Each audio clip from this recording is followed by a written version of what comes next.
Assalamu alaikum and welcome to An Nur the Light on a cold winter's day. July 18th has become a day synonymous with unselfish acts of good, all in the name of former President Nelson Mandela. As Muslims, we too can contribute, as evidenced in the story today.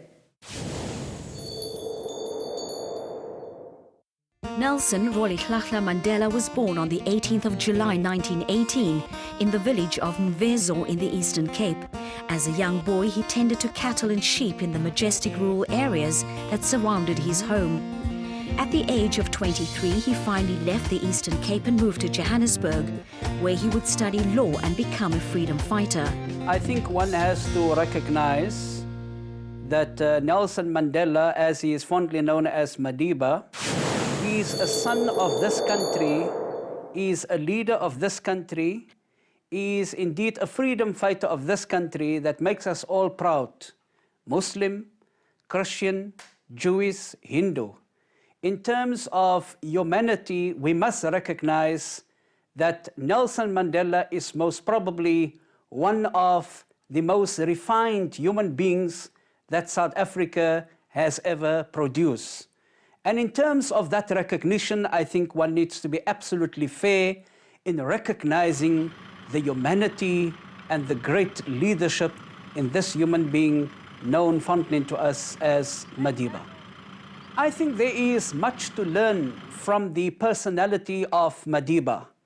I think one of the most outstanding examples is that during the times and the challenges that South Africa faced, known as the time of apartheid and discrimination, I think for me what stands out very brilliantly about Nelson Mandela was his steadfastness for the concern for the larger well-being of the South African society.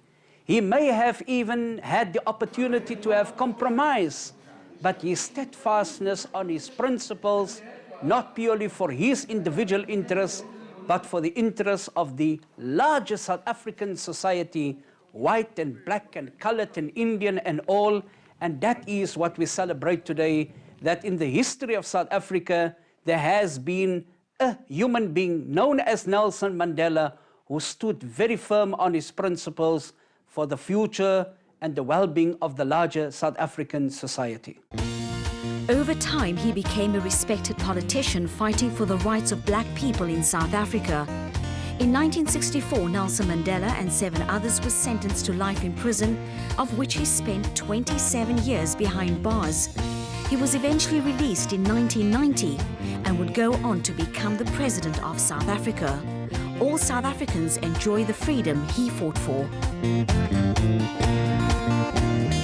To us who are not white, Freedom Day has got a special significance.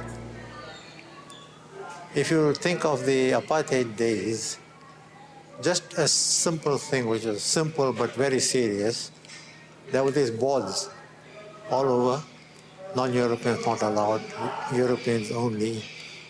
There was even a board that said non-Europeans and dogs not allowed, so reduce people who were not white to the level of dogs. So we were the lesser human beings under apartheid.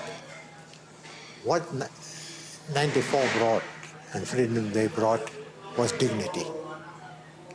Dignity as equal human beings.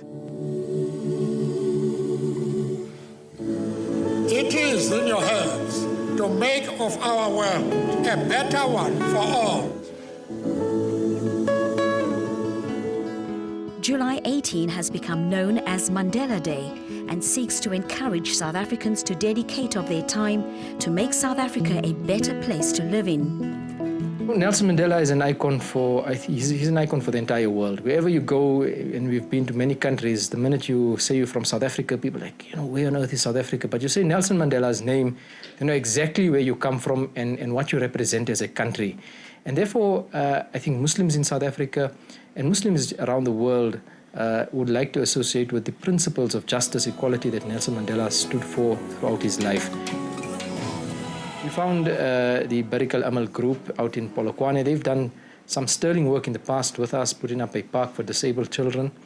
And then we found Breadline Africa, who actually does the conversion of these containers into libraries. And that's basically how we got ourselves involved in this project. And I must say we really enjoyed being part of it. Well, you know, there's a term in the Islamic world called barakah, blessings, something that it comes out of something else, you know. And by engaging in the library project, which was one of our very first projects that we did in terms of social development and giving back to the community, there's been so much that has come after that. We've given bicycles to learners. We've, worked in communities. We've been to Marikana and helped in humanitarian efforts there. It's brought about a whole new dimension to the work that we do here at the station, and it's been it's been a wonderful experience for us. Nelson Mandela was a tireless freedom fighter, and after his death, the commemoration of Mandela Day grew in stature. I think we look at the excellent human qualities and the interests of humanity. The Prophet Muhammad sallallahu alaihi wasallam said, خَيْرُ النَّاسِ أَنْفَعُهُمْ لِلنَّاسِ. The best of humanity is he the most beneficial to humanity. And so when we as Muslims or Islam want to value Mandela, Madiba, we value him through this very powerful expression of the Prophet Muhammad sallallahu alaihi wasallam, who saw in us to be the beneficiaries for humanity, to play that very important role to benefit humanity. And I think that one must be honest in recognizing that that concurs with the great values of Islam, and that as we have the obligation to express our gratitude to people who have contributed to the well-being of human beings at large, I think we have that obligation to express that in more than one way and say congratulations and thank you for the refined qualities in such a personality. Muslims who've been part of the struggle are encouraged to also give of their time to mark not only this great man, but to contribute to the upliftment of all who live in South Africa.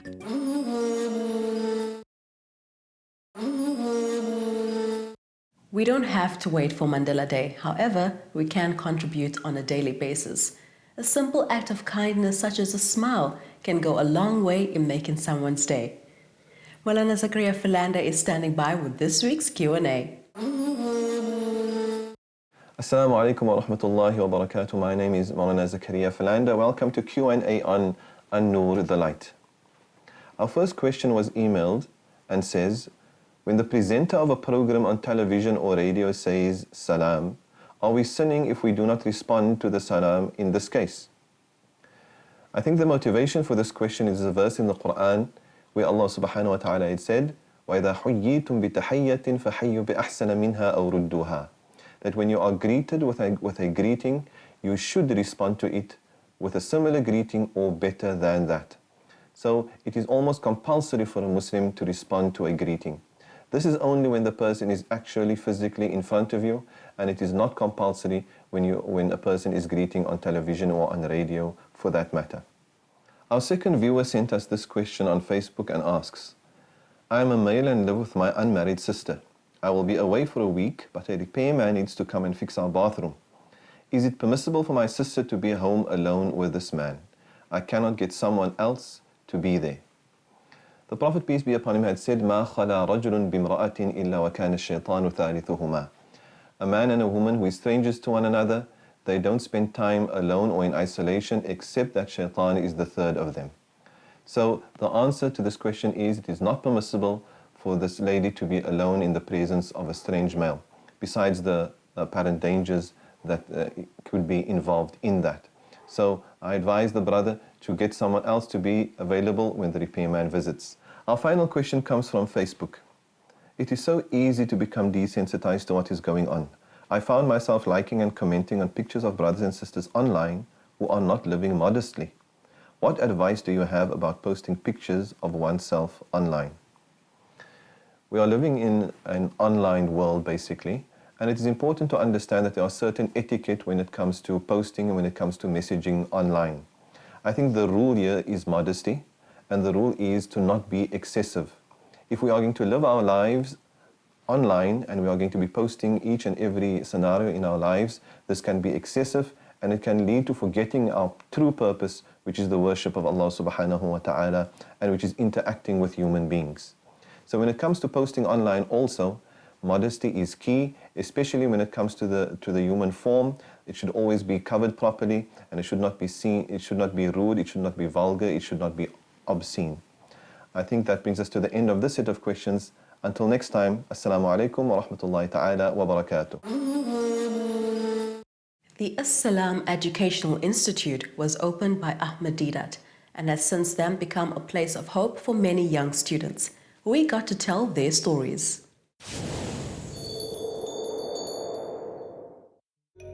The Salam Educational Institute can be found 90 kilometers outside of Durban in a rural area known as Bremer. Nestled on top of a hill and surrounded by picture-perfect scenery, the school has been around for 50 years, seeing to the needs of the community it finds itself in. One of the basic human rights is education, and Salam ensures that we offer education in this deep rural setting, and at the same time ensuring that the education is of top quality. We expose ourselves to scrutiny from the department, who have their own quality assurance team, and in addition to that, there are other bodies that offer examinations and testing. For example, the Olympiads, and we take part in these Olympiads to make sure that we are on par with what's being offered out there. The school is named after one of the 99 attributes of Allah and means the giver and source of peace. The rural settlement that surrounds the institution is characterized by great poverty and socio-economic lack. Salam's educational method is focused and motivated by the need to create self-sufficient, contributing South African citizens, replacing impoverished with abundance and hardship with opportunity. The institution provides compulsory education up to grade 9, as required by law in South Africa. Yeah, we bring in our children at a very early age, some as young as 3 years old, because we believe that a lot of impact can be made in the early years. So we start below grade 00 as well. And then we take them right up to grade 9. And inshallah, next year, we will be introducing our first grade 10s. Okay, and even that too, we want to make sure that we choose the best. And we are going for a science and maths combination of subjects for the FET phase. Well, Salam follows the same curriculum that the department offers. In addition to that, we added Islamiyat subjects, so that we are offering religious-based education, where there's a lot of emphasis on values. Salam also boasts a skills training center where short practical training courses are available for the unemployed members of the community. These courses include sewing, baking, woodwork and welding. We introduce vocational training here and eventually formed partnership with Coastal College, which existed for the last 15 years, offering skills training and national examination courses. And through these programs, we have been able to uplift the community tremendously. It's very important that the local community are employable. So the skills we offer are basic skills like plumbing, electricity, welding, baking, and so on. Since 1950, the Salam Educational Institute has been arming both the young and the not so young with Islamic-based education and training. Some of the success of the school can be seen in their teacher training program. Many learners who've graduated from the school are now either teaching here or in the surrounding communities.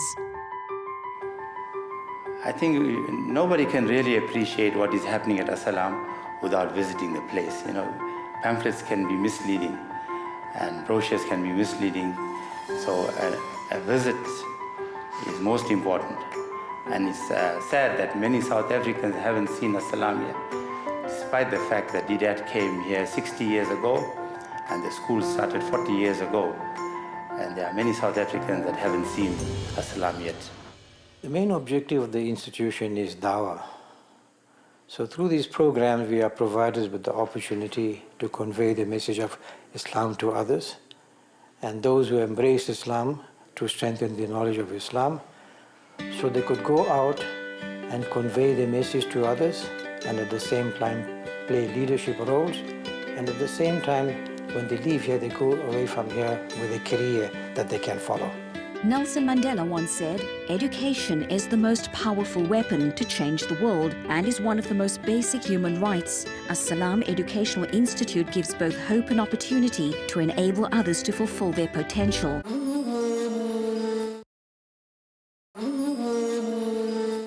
From KZN to Gauteng and this week's travel segment. There's always lots to see in this beautiful country, so sit back as we show you more.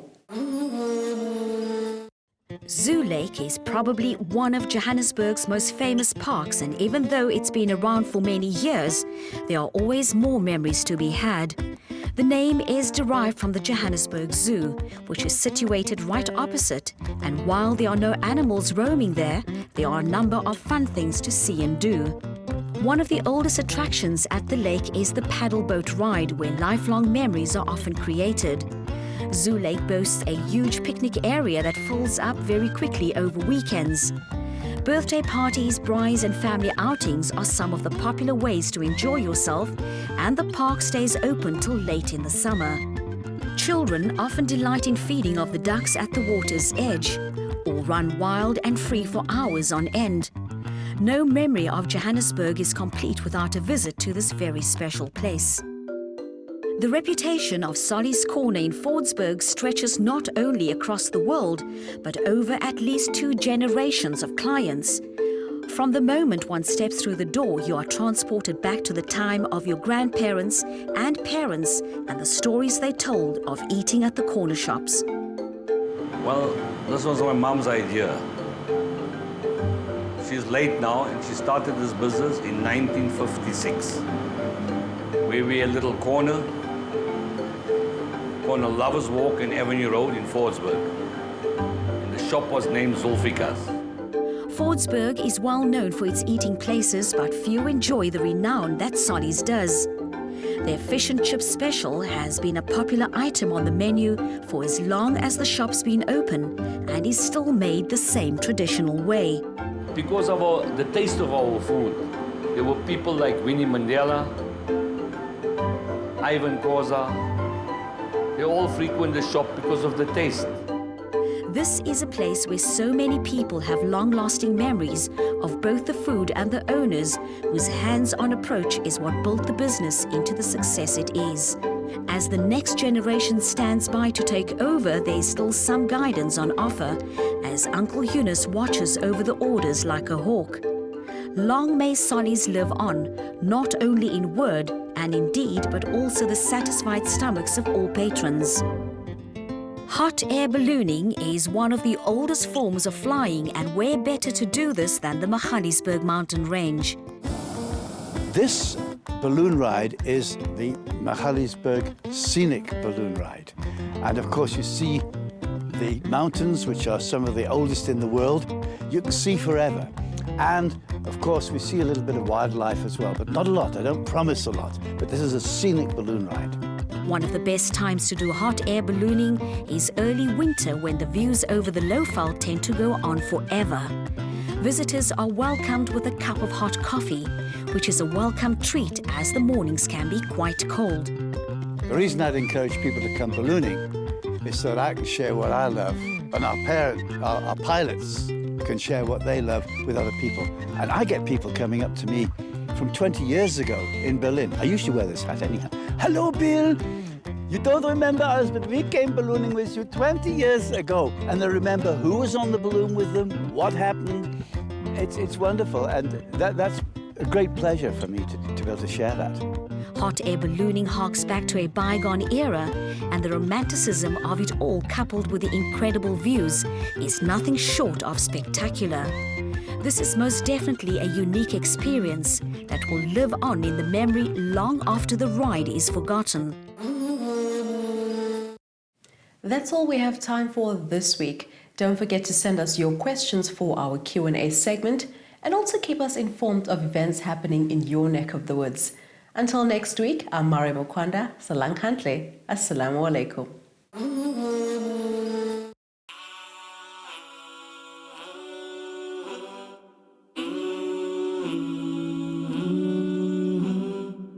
I don't really like to dwell on the past and reminisce about all the pain that I went through. Now I'm grown and I understand that you did what you had to bring me back on the right track. Now I'm here while you're never going back, and I just wanna say I love you. Ya Allah, thanks for showing me the way. Ya Allah, please forgive my mistakes, and inshallah I will never go astray. And I'm begging you, please don't take your love away. Ya Allah, don't take your love away.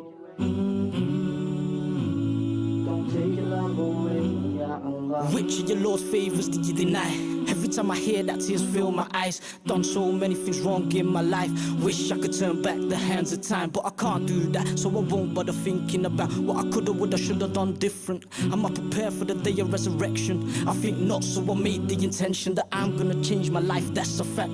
Don't wanna be the one that sail back on judgment day from the gates of Jannah. So every single night I'ma cry to Allah to forgive each sin and every bad deed I committed in my life. Indeed there's many, and believe if I had a penny for everyone I'd be a millionaire already. Ya Allah, thanks for showing me the way. Ya Allah, please forgive my mistakes, and inshallah I will never go astray. And I'm begging you, please don't take your love away. Ya Allah. Now I wake up in the AM just before the break of dawn, wipe the sleep from my eyes and give out a big yawn. Do my ablution, get a move on. Pray my salah before the rise of the sun, and after salah I put my hands up and say, thank you Allah for giving me another day. Alhamdulillah for every move that I make. Alhamdulillah for every breath that I take. And I pray for myself and my daughter who's my life. Allah protect her throughout her whole life. And I pray for my mother, please don't let her cry. Every time she sheds a tear I feel like I'ma die. And I pray for my father, my brothers and my sister, every single member of my family I don't miss none. I pray that you help every one of your ummah, especially the strugglers, the ones who getting bombed. Ya Allah, thanks for showing me the way. Ya Allah, please forgive my mistakes, and inshallah I will never go astray. And I'm begging you, please don't take your love away. Ya Allah. And I start every day, shed a tear for his sake. I feel refreshed now, my soul feels awake. Headphones in Quran reciting in my ear. Shaitan knows that he's got to stay well clear. As I walk down the streets, all I can see the beauty.